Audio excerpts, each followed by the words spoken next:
So here we have the SDRSharp with an Airspy receiver and a new decoder.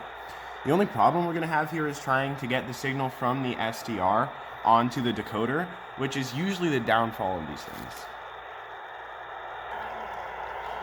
So the satellite should be rising above the horizon pretty soon, so we should be receiving the signal in just a little bit. So the little streaks are starting to show up, and you can sort of hear the signal, so hopefully the decoder tries and decode it.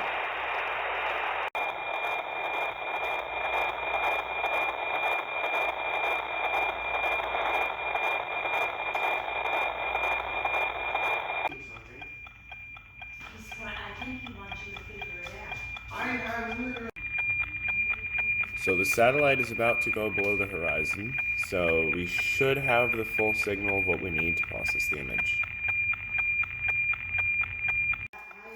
So the default for this system is to load 1,200 lines, and we're getting pretty close. We're at about 1,000. So I've adjusted the frequency to 137097 because of Doppler shift, so everything should be fine and we should be getting the correct signal. So I overlaid this over another program, and it's a pretty accurate representation of how the hurricane's moved and just a good visual of how it's going to hit. Now you can see Florida and the Bahamas and just how the picture relates to the map of the world. So anyways, thank you for watching in 73 from Thomas, N1SPY.